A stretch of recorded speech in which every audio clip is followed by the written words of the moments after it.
Mitten in Seevetal versteckt sich in der Wohnung von Christoph Büttner ein kleines, aber feines Tonstudio. Normalerweise nutzt der Tontechniker dies für Aufnahmen mit seiner Band. Aber am vergangenen Wochenende, da gab es dort eine Premiere. Ein Hörspiel wurde aufgenommen. Und zwar nicht irgendeins, sondern das erste plattdeutsche Hörspiel für Kinder. Hummel, Hummel, Hummel. Du bist mir ja ein Schlawiner. Da hast du mal eine Dirn an der Hand und dann gleich so eine Junge. Es ist etwas eng in der Tonkabine. Aber Walter Mumm kennt es nicht anders. Noch nie zuvor hat er in einem Tonstudio gestanden und auch noch nie ein Hörspiel aufgenommen. Die Theaterbühne war bisher seine Spielwiese. Doch für Regisseurin Benita Brunnert macht der Amateurschauspieler mit der Raucherstimme gerne eine Ausnahme. Dass er diesmal Plattdeutsch sprechen soll, ist für ihn dabei eine Kleinigkeit. Plattdeutsch spreche ich schon, also von Kinder an, und insofern macht mir das überhaupt keine Schwierigkeiten, gar nicht. Nee. Ganz anders geht es da Julie Geller. Die Hamburgerin spricht die Hauptrolle in dem Hörspiel, doch Plattdeutsch war ihr bisher fremd. Auch ist die 11-Jährige keine geübte Sprecherin oder Schauspielerin. Gemeinsam mit Walter Mumm versucht sie ihr Herzklopfen mit Gesang zu übertönen. Ich spiele nur Saxophon und spiele Klavier, also mehr mache ich eigentlich nicht. Ist man dann aufgeregt, wenn es jetzt gleich losgeht? Ja, musste mir das sehr oft durchlesen, weil ich habe auf Plattdeutsch das noch nie gemacht. Aber jetzt kann ich den Text fast schon auswendig und dann liest sich das sehr flüssig. Die Idee für das plattdeutsche Hörspiel über Hamburg und seine Geschichte hatte Benita Brunnert. Die Norderstädterin mit einer Vorliebe für die plattdeutsche Sprache ist Moderatorin, Schauspielerin, Sprecherin, Regisseurin, Autorin und nun auch Aufnahmeleiterin. Sehr schön. Ja, finde ich gut. Weiter. Das war tatsächlich erstmal als Buch geplant. Und während ich dann schrieb, dachte ich schon, Mensch, da sind so viele tolle Charaktere und lebendige Charaktere drin. Eigentlich wäre es als Hörspiel viel besser.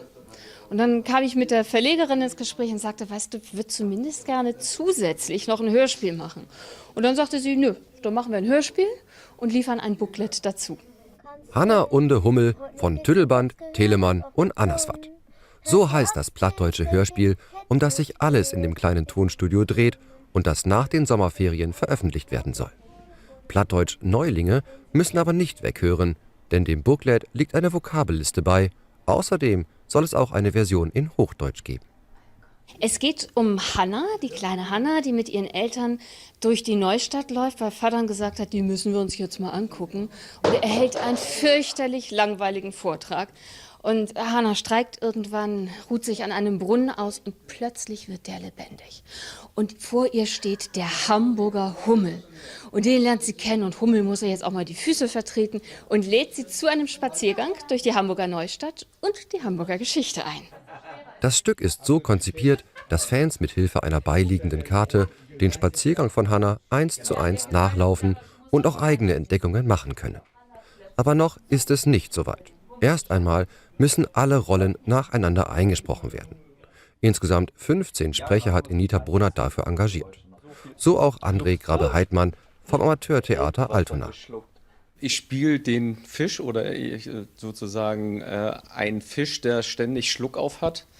Ist nur eine ganz kleine Rolle, aber es ist total niedlich und er kann nicht viel reden, weil er ständig Schluck auf hat und eigentlich ein sehr bedauernswerter Fisch ist. Aber die Rolle ist total schön und das Stück ist auch total niedlich. Und dann geht es auch schon los. Erst auf Hoch und dann auf Plattdeutsch. Nur der Schluckauf, der ist in beiden Sprachen gleich. Es ist ja ungewohnt. Die Sprecher sind alles Theaterschauspieler, da bekommt man immer eine Antwort vom Gegenüber und hier nicht. Die sprechen alle nacheinander den gesamten Text, den sie haben und erst dann wird der nächste aufgenommen. Das heißt, es gibt gar kein Miteinander. Sie müssen sich das denken. Das ist eine große Schwierigkeit. Aber ansonsten läuft das sehr gut. Trotz der fremden Situation in einer ganz, ganz kleinen Kammer und das Mikrofon so vor der Nase, das ist schon schwierig für die. Hinter den Geräten versteckt sich der Tontechniker Christoph Büttner. Ein Hörspiel nimmt er zum ersten Mal auf und dann auch noch ob platt. Nicht so einfach, doch eine willkommene Herausforderung. Ja, also der Unterschied beim Hörspiel ist natürlich, man spricht ja viel dynamischer, ne? Man hat ganz leise Stellen und man hat ganz laute Stellen und einfach dieses Auffangen, wie muss etwas betont werden, es kommt auf jedes Wort an, das ist echt eine riesen Herausforderung.